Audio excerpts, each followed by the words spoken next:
from Benwick now in Anglesey that I went to with my mum and nieces on our little mini break. I was telling them about counting our blessings and the magic rock whilst we were away.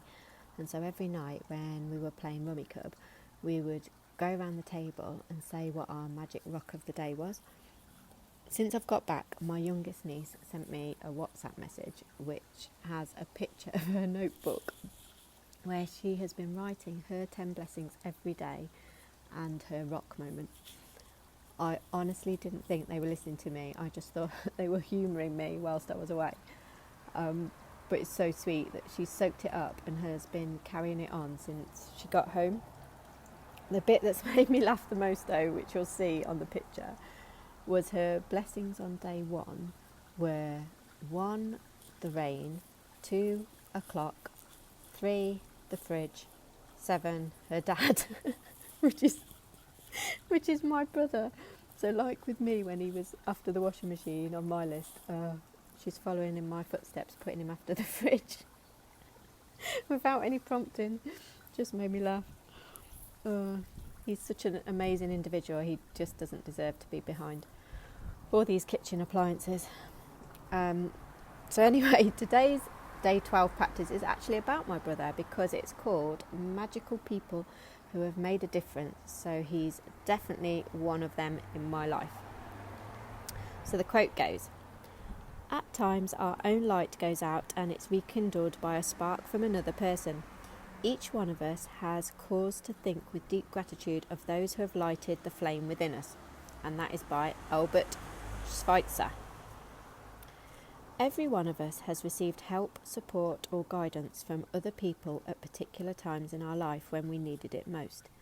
Sometimes another person alters the course of our life through their encouragement, guidance or just being there at the right time. And then life goes on and we tend to forget those times when one person touched us or changed our life. Sometimes you don't even realise the impact a person had until well into the future when you look back on your life and realise that a particular person was pivotal in magically changing the direction of your life for the better. The person may have been a teacher or coach or uncle, aunt, sibling, grandparent or any family member. They may have been a doctor, nurse or best friend. They may have been a person who introduced you to your current partner or to a particular interest that became one of your greatest passions. Maybe they were someone you didn't even know and they appeared in your life very briefly, performing a random act of kindness that touched you to the core. Today, you are going to think about the magical people who have impacted your life. Find a quiet place alone sometime during the day today. Sit down and think of 3 extraordinary people who have made a difference in your life.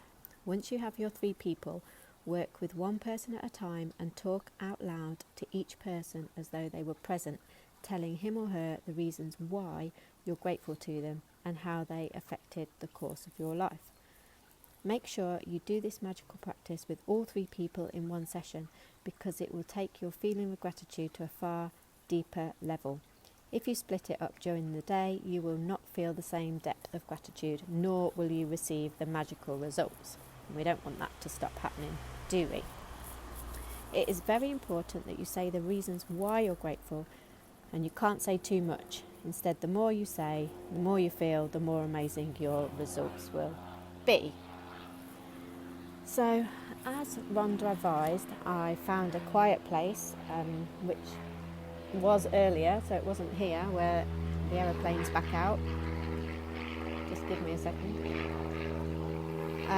She said find a quiet place, so I went to my favourite bench that I sit on halfway round my daily walk, which is in the middle of nowhere, not anywhere near the airport, and in a really pretty spot.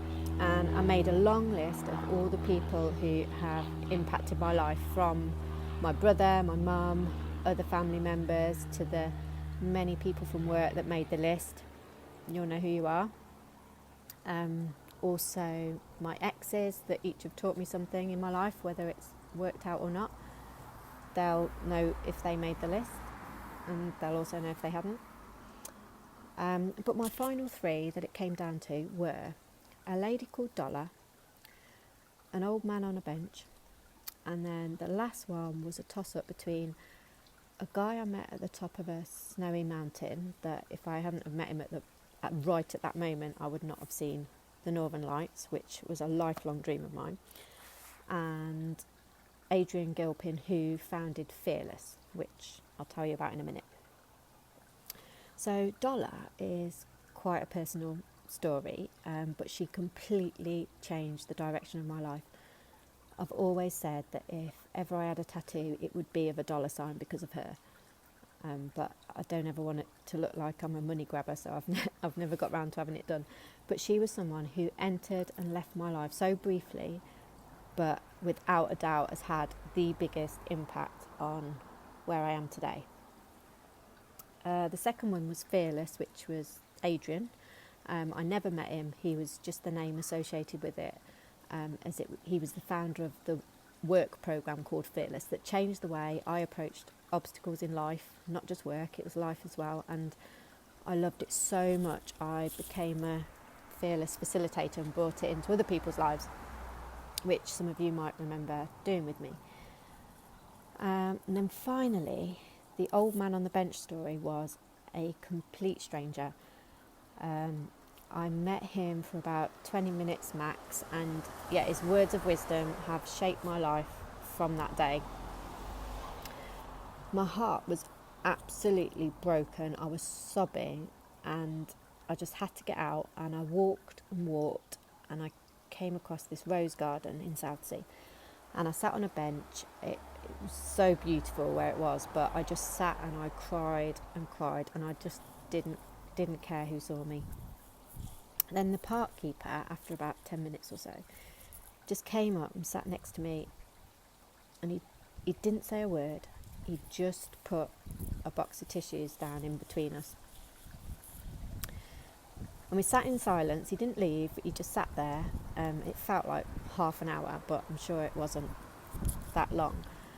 And then, honestly, he just didn't say a word to me. And then he got up, went to work away, and I said the only words that I spoke to him. I just said, "Here's your tissues."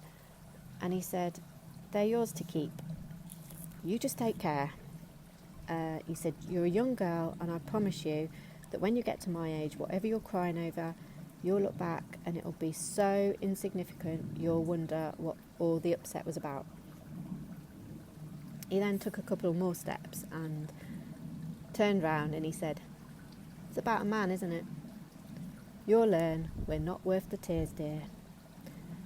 And that comment has stuck with me until this very day. And that memory of that simple act of kindness, where he just came and sat with me, not really ever saying a word, has just never left me. So it just goes to prove that sometimes it's not the big characters in our lives that shape our lives, it's the random, unexpected moments that have the biggest impact. I'm sure you'll have a similar story to dig deep into your memory and see if you can find that stranger from your past that can make your top 3. So let me just go back to the book. So Rhonda says, when you have completed this practice, you will feel a huge difference in the way you feel. And I think that is a sign that I need to wrap this one up because the plane's back over the top of our house. So recapping the day, you have counted your blessings, making a list of 10, find a quiet place, really, alone sometime during today, and make a list of 3 people who made a difference in your life. Work through the list one person at a time, and while talking out loud, tell each person the reason why you're grateful for them and exactly how they affected the course of your life. And then just before you go to sleep tonight, hold your magic rock and say the magic words, "Thank you for the best thing that happened during today." So that's the end of today, short and sweet. I shall see you tomorrow. Bye.